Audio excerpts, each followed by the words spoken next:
Jérémie, chapitre 32. La parole qui fut adressée à Jérémie de la part de l'Éternel, la 10e année de Sédécias, roi de Juda. C'était la 18e année de Nebuchadnezzar.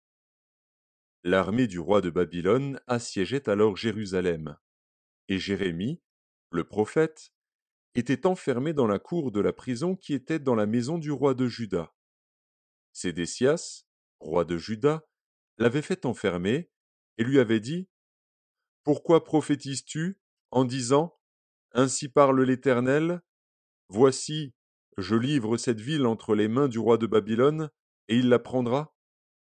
Sédécias, roi de Juda, n'échappera pas aux Chaldéens, mais il sera livré entre les mains du roi de Babylone, il lui parlera bouche à bouche, et ses yeux verront ses yeux. Le roi de Babylone emmènera Sédécias à Babylone, où il restera jusqu'à ce que je me souvienne de lui, dit l'Éternel. Si vous vous battez contre les Chaldéens, vous n'aurez point de succès. Jérémie dit: La parole de l'Éternel m'a été adressée en ces mots.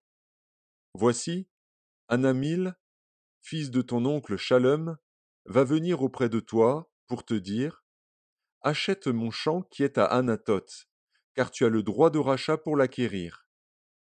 Et Anamil, fils de mon oncle, vint auprès de moi, selon la parole de l'Éternel, dans la cour de la prison, et il me dit: Achète mon champ, qui est à Anathoth, dans le pays de Benjamin, car tu as le droit d'héritage et de rachat. Achète-le.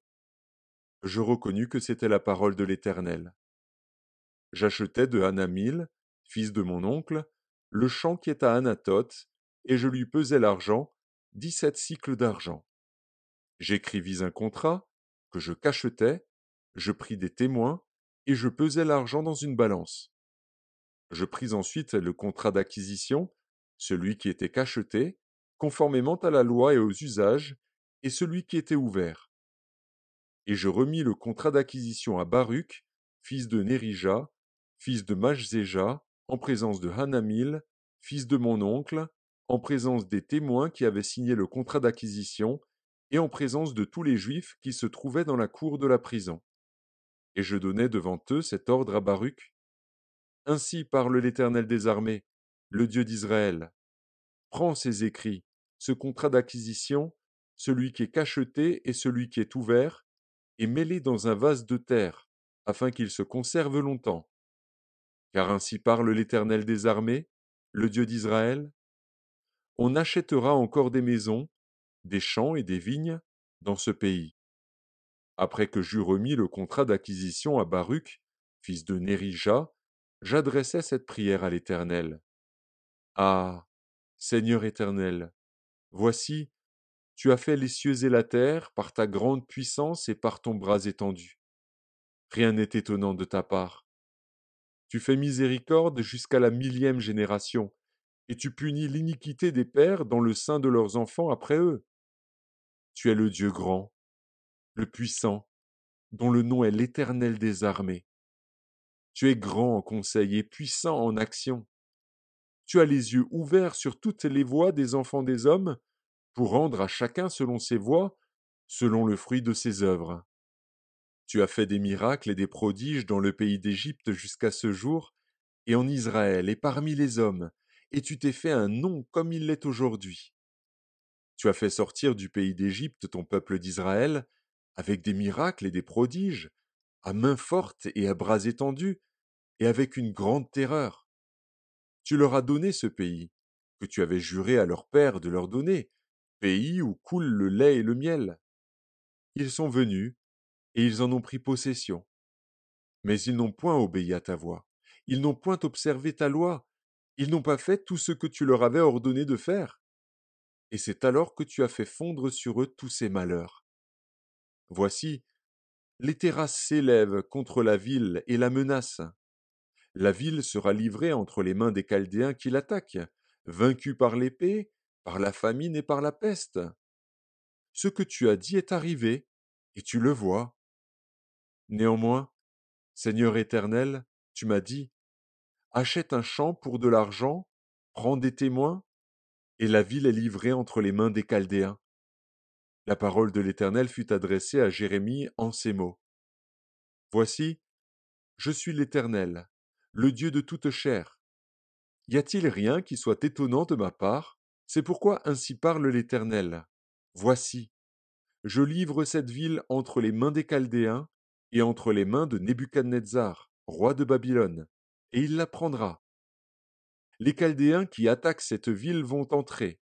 Ils y mettront le feu et ils la brûleront, avec les maisons sur les toits desquelles on a offert de l'encens à Baal et fait des libations à d'autres dieux, afin de m'irriter.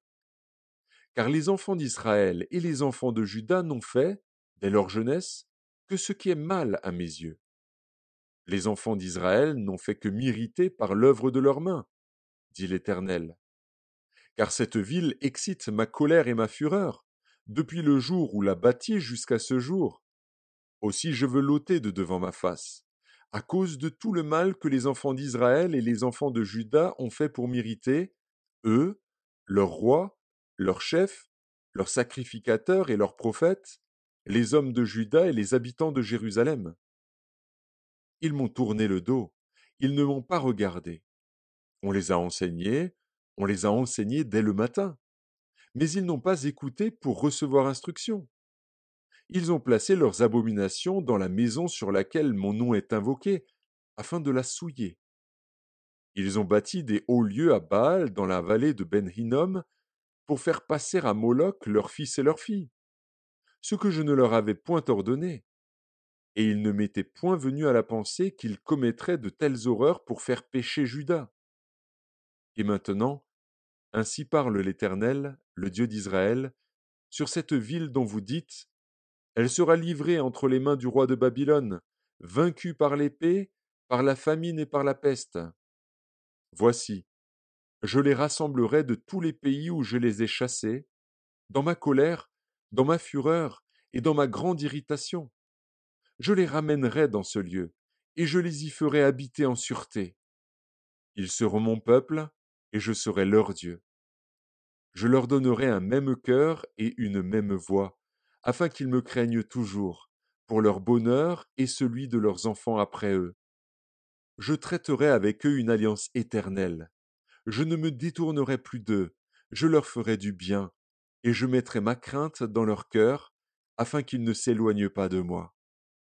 Je prendrai plaisir à leur faire du bien, et je les planterai véritablement dans ce pays, de tout mon cœur et de toute mon âme.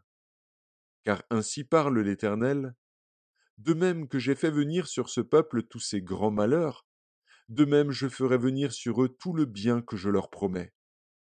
On achètera des champs dans ce pays dont vous dites, c'est un désert, sans homme ni bête, il est livré entre les mains des Chaldéens. On achètera des champs pour de l'argent, on écrira des contrats, on les cachètera, on prendra des témoins, dans le pays de Benjamin et aux environs de Jérusalem, dans les villes de Juda, dans les villes de la montagne, dans les villes de la plaine et dans les villes du Midi. Car je ramènerai leurs captifs, dit l'Éternel.